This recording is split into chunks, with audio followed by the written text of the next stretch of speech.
Guys, welcome to my another video. তো ওখানে যে আমার চুল কাটতাম তার আগে দেখো বাইরে যে রৌদ্র পড়তেছে, তো তার লিগে আমি সানস্ক্রিন লাগাই রেখেছি, নাহলে তো আমি পুরা কালো তোমরা তারা হলে তো তোমরা আমার পছন্দ করতাম না। তার লিগে তাড়াতাড়ি সানস্ক্রিন মাইকা লাইতেছি, ওখানে বাইরে যাবো যাবো একটু সেলুনে চুল কাটো, চুলটি অনেক বড় বড় হয়ে গেছে, কেটেকে অলরেডি সেরে লেছি। তো ওখানে যাবো ডাইরেক্ট দোকানে যাই দেখো হইতেছে, দোকানে আয় পড়ছি, দোকানে এসে কাটা স্টার্ট করে দিছে চুল। নর্মাল টাইপের কাটো, তো ডিজাইন করে না, চুল টুল কাটা শেষ। তো আবার বাড়ির দিকে রওনা দিয়ে লেছি, পেটে অনেক ক্ষুধা লাগছে, তাড়াতাড়ি বাড়ির দিকে এসে স্নান টান সেরে লেছি। তো ভাত খেতে বয়ে গেছি, আজকে একটু গেস্ট আইবো, তো তার লিগে অনেক তরকারি রাঁধছে মা। এইদিকে দেখো প্রচুর তরকারি, তার থেকে মনে হয় লাগতেছে এত কম তরকারি, কিন্তু মিডিল ক্লাস ফ্যামিলির লিগে তরকারিটা অনেক বেশি। এসে উঠতে সেরা অনেকক্ষণ জিরানোর পর তো এইদিকে লয়ে এসি শরবত, এত পরিমাণ গরম হতেছে, তো শরবত খাইলাম। শরবত খাই এসে চিন্তা করতেছি বিকালে তো কোনো কানা যাওয়া লাগবে, তারপরে রেডি হয়ে গেলাম, রেডি হয়ে এসে বাইরে হয়ে গেলাম, একটু ঘুরতাম বললাম করে সে চিন্তা করতেছি বাজারে সব সময় যাই, তো আজকে চলো একটু আশ্রমের দিকে যাবো। তো গেলাম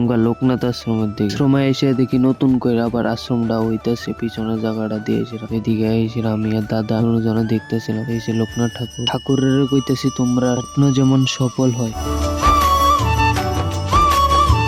দেখো আশ্রমের চারপাশটা কিরকম। একদিন আমি দিনের বেলা এসে ভিডিও করুম, তোমার পুরোপুরি দেখামো আর কি। তারপরে ছবি টবি তুললে সেটা চন্ডিবাড়ির উদ্দেশ্যে রওনা দিয়ে লাইছি। তো রাস্তার ভিতরে হাঁটতেছি, মনে করছি চাট খামো, কিন্তু চাটের দোকানই খুলছে না আজকে। যেদিনকে খাওয়ানোর প্ল্যান এদিনকে চাটের দোকান খুলে না। চন্ডিবাড়িতে বসে মারে কি সুন্দর লাগতেছে দেখো। একটু বইছিলাম, এত জোরে বাতাস বইতেছিল, প্রায় তুফান আইতেছে যেরকম লাগতো। নেক্সট ভিডিওতে আবার দেখা হইব তুফান আইতেছে আমরা বাড়ির জায়গা।